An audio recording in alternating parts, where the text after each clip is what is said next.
Hi, അടിപൊളി വയസ്സിന്റെ പുതിയൊരു എപ്പിസോഡിലേക്ക് എല്ലാവർക്കും സ്വാഗതം. അപ്പൊ ഇന്ന് നമ്മള് ഒരു ചിക്കന്റെ കറിയാണ് ചെയ്യുന്നത്. ഒരു ശ്രീലങ്കൻ ചിക്കനാണ്. അപ്പൊ ഇത് ഞാൻ ഉണ്ടാക്കാറില്ല, ഇതുവരെ ഉണ്ടാക്കിയിട്ടില്ല. അപ്പൊ എൻ്റെ ഒരു ഫ്രണ്ട് എനിക്ക് പറഞ്ഞു തന്നാണ് ഈ കറിയുടെ റെസിപ്പി. അപ്പൊ അത് ഇന്ന് ആദ്യമായിട്ടാണ് ചെയ്യണേ. അപ്പൊ നമുക്ക് നോക്കാം അതിന് വേണ്ട ഇൻഗ്രീഡിയൻസ് എന്തൊക്കെയാണ്. അപ്പൊ ഞങ്ങൾ എപ്പോഴും അവിടെ പോകുമ്പോൾ ഞങ്ങൾക്ക് ഉണ്ടാക്കി തരാറുണ്ട്. അപ്പൊ പൊറോട്ടയുടെ കൂടെ ഭയങ്കര കോമ്പിനേഷനാണ്, നല്ല ടേസ്റ്റാണ്. അപ്പൊ എൻ്റെ മക്കൾക്കൊക്കെ ഭയങ്കര ഇഷ്ടമാണ്. അപ്പൊ എപ്പോഴും പറയും, മങ്ങളെ അതൊന്ന് പറഞ്ഞ്, ഇത് നല്ല ടേസ്റ്റാണ്, അതിന്റെ ഇൻഗ്രീഡിയൻസ് എന്താണ്, എങ്ങനെയാണ് റെസിപ്പി എന്നൊക്കെ. അപ്പൊ അങ്ങനെ ആള് പറഞ്ഞു തന്ന ഒരു റെസിപ്പിയാണ്. അപ്പൊ അതിന് വേണ്ട ഇൻഗ്രീഡിയൻസ് നമുക്ക് നോക്കാം. അതിലേക്ക് വേണ്ടി 2 സവാള ചോപ്പ് ചെയ്ത് വെച്ചതാണ്. നമ്മൾ നീളനെയല്ല, ചോപ്പ് ചെയ്തിട്ട് എടുത്തേക്കുന്നതാണ്. പിന്നെ അതിലേക്ക് നമുക്ക് ഒരു 1.25 കിലോ ചിക്കൻ ഉണ്ടാവും. ആ 1.25 കിലോ ചിക്കനിലേക്ക് വേണ്ടിയാണ് 2 വലിയ സവാളയാണ് കേട്ടോ, ചെറുതല്ല, ഭയങ്കര അത്യാവശ്യം വലിപ്പമുള്ള സവാളയാണ്. പിന്നെ അതിലേക്ക് ഗാർലിക് ചോപ്പ് ചെയ്ത് ഒരു 1.25 പോട് ഗാർലിക് ചോപ്പ് ചെയ്തത്, 2 ഏലക്ക ചതച്ചത്, പിന്നെ ഒരു 4 മറ്റേ ഗ്രാമ്പൂ അത് ചതച്ചത്, പിന്നെ സീഡ് മാറ്റിയിട്ട് എടുത്തതാണ് 3 ചുവന്ന മുളക്. പിന്നെ നമുക്ക് നാരങ്ങയുടെ നീര് ഒരു 1.5 ടീസ്പൂണ്, ഒരു വലിയ ടേബിൾ സ്പൂൺ മല്ലിപ്പൊടി, പിന്നെ 25 ml നെയ്യിലാണ് നമ്മളത് കുക്ക് ചെയ്യണത്. പിന്നെ നമുക്കൊരു ടേബിൾ സ്പൂൺ മുളക് പൊടി, പിന്നെ മഞ്ഞൾപ്പൊടി 1 ടീസ്പൂണ്.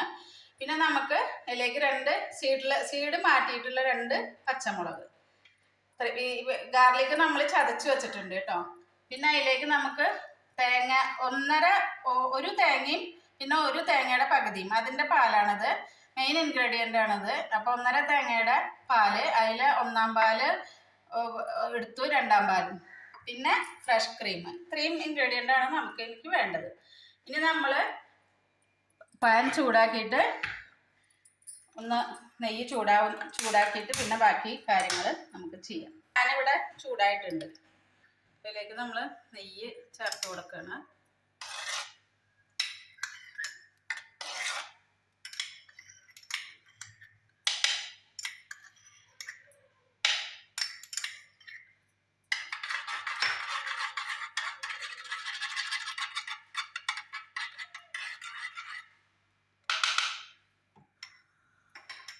ഫ്ലെയിം കൂട്ടിയാണ് കേട്ടോ വെച്ചേക്കണേ ഞാൻ.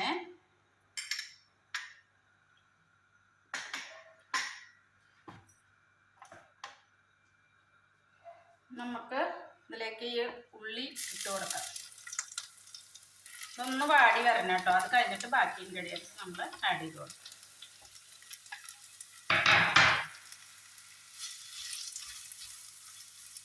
അപ്പോൾ ഉള്ളി ഇതേവിടെ സോട്ടായി വന്നിട്ടുണ്ട്, അത്യാവശ്യം നല്ലോണം ട്രാൻസ്പെറൻ്റ് ആയി കണ്ടോ.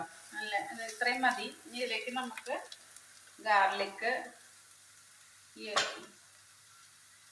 പച്ചമുളക്, പിന്നെ മറ്റേ ഏലക്കയും ഗ്രാമ്പും ചതച്ചത്, പിന്നെ ഗാർലിക്, പിന്നെ ചുവന്ന മുളക് ഇതിട്ട് കൊടുക്കാം. വേണമെങ്കിൽ കുറച്ച് ഉപ്പും കൂടി ഇതിൻ്റെ കൂടെ ആഡ് ചെയ്ത് കൊടുക്കാം. അപ്പോൾ പെട്ടെന്ന് ഒന്ന് സോട്ടായി കിട്ടും. നമ്മൾ ഉപ്പ് ആദ്യം ഇടുമ്പോൾ പിന്നെ ഇടുമ്പോൾ നോക്കണം കേട്ടോ. ലാസ്റ്റിൽ ഇടുമ്പോൾ എന്ന് വെച്ചാൽ ഉപ്പ് ആദ്യമേ കുറച്ച് ഇട്ടിട്ടുണ്ട്. അപ്പോൾ അത് നോക്കിയിട്ട് മസാലകൾ ആഡ് ചെയ്യാൻ പോകട്ടെ. മല്ലിപ്പൊടി, മുളക് പൊടി, മഞ്ഞൾപ്പൊടി, മസാല ആഡ് ചെയ്ത് ഇനി ഒന്നൊരു 2 മിനിറ്റ് ഒന്നും കൂടി ഒന്ന് ഫ്രൈ ആവണം. അതിലേക്ക് ഇത് അത്യാവശ്യം ഒന്ന് മസാലയൊക്കെ ഒന്ന് ആയി വന്നിട്ടുണ്ട്. അപ്പോൾ അതിലേക്ക് നമ്മൾ ചിക്കൻ ആഡ് ചെയ്യാൻ പോവാണ്.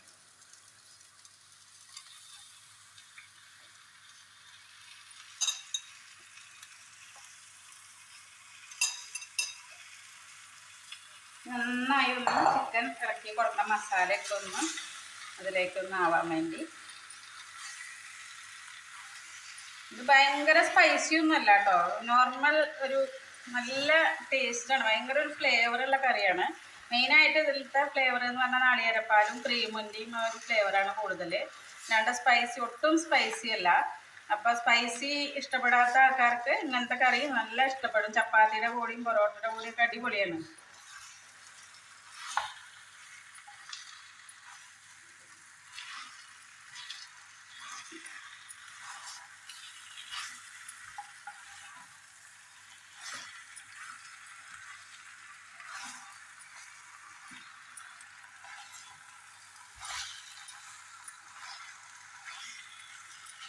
നന്നായിട്ട് മിക്സ് ആക്കണം. ആ മസാലയൊക്കെ ഒന്ന് അതിൽ പിടിച്ച ആവശ്യത്തിന് കുറച്ച് ഉപ്പും ആഡ് ചെയ്ത് കൊടുക്കാം.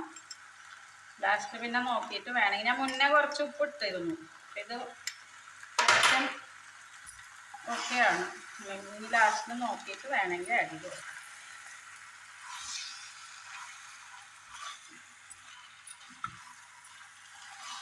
നമ്മൾ പിന്നെ അത് ഇനി ഇത് നാളികേരപ്പാൽ ഒഴിച്ച് കഴിഞ്ഞാൽ ഫുൾ ഫ്ലെയിമിലാണ് വെച്ചിട്ട് വേവിക്കേണ്ടത് കേട്ടോ. എന്നിട്ട് അഥവാ ഒന്ന് വെന്ത് കഴിഞ്ഞാൽ പിന്നെ കുറച്ച് വെച്ചിട്ട് സിമ്മിൽ ആക്കിയിട്ടാണ് പിന്നത്തെ പരിപാടികൾ. ഇതെല്ലാം മിക്സ് ആയിട്ടുണ്ട്. ഇതിലേക്ക് ഫസ്റ്റ് പാലാണ് ഞാൻ ഒഴിക്കുന്നത്. ആദ്യം ഇതിലൊരു പ്രത്യേകത എന്താ വെച്ചാൽ ആദ്യം നമ്മൾ ഫസ്റ്റ് പാലാണ് ഒഴിച്ചു കൊടുക്കുക, രണ്ടാമതാണ് സെക്കൻഡ് എടുത്തേക്കണ പാൽ ഒഴിച്ചു കൊടുക്കുക. അത് ഫുള്ളായി തന്നെ ഒഴിച്ചു കൊടുക്കുന്നുണ്ട്. ഇതിവിടെ ഇരുന്നിട്ട് വേവട്ടെ. ഫുൾ ഫ്ലെയിമിൽ വെക്കണം ഗ്യാസ്. വിധം വെന്തിട്ടുണ്ടെങ്കിൽ നമുക്ക് രണ്ടാം പാലൊന്ന് ഒഴിച്ചു കൊടുക്കാം.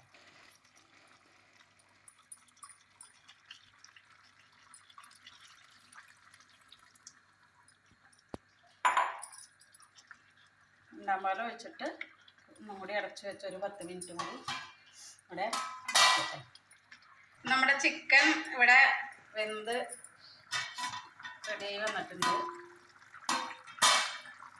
ഉണ്ടാവും വെന്ത് ഇനി നമുക്ക് ഇതിൽ ആഡ് ചെയ്യാനുള്ളതെന്ന് പറഞ്ഞാൽ ചെറുനാരങ്ങയുടെ നീര്, പിന്നെ ഫ്രഷ് ക്രീം.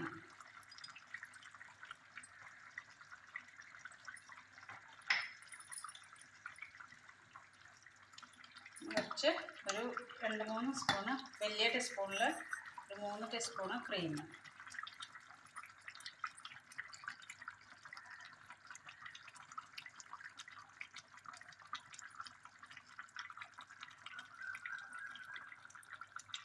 നമ്മുടെ ഫൈനൽ ഇത് കഴിഞ്ഞു.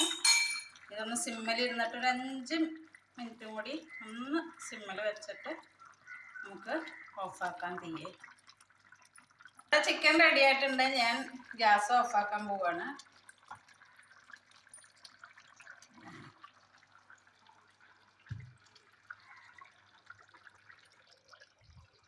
അപ്പോൾ ശ്രീലങ്കൻ ചിക്കൻ കറി റെഡി ആയിട്ടുണ്ട്. എല്ലാവരും ട്രൈ ചെയ്ത് നോക്കാം. നല്ല ടേസ്റ്റാണ്. കുട്ടികൾക്ക് സ്പൈസ് ഇല്ലാണ്ട് നമുക്ക് ചെയ്തു കൊടുക്കാൻ പറ്റിയൊരു കറിയാണ്. ഇഷ്ടപ്പെടും കുട്ടികൾക്ക്. അധികം സ്പൈസ് ഒന്നുമില്ല. അപ്പോൾ എല്ലാവരും ട്രൈ ചെയ്ത് നോക്കുക. എൻ്റെ ചാനൽ എല്ലാവരും കാണണം, സബ്സ്ക്രൈബ് ചെയ്യണം, കമൻസ് അറിയിക്കണം, ഷെയർ ചെയ്യണം, അമർത്തണം. വീണ്ടും ഒരു വീഡിയോയുമായി ഞാൻ വരുന്നവരേക്കും ഓക്കെ ബൈ.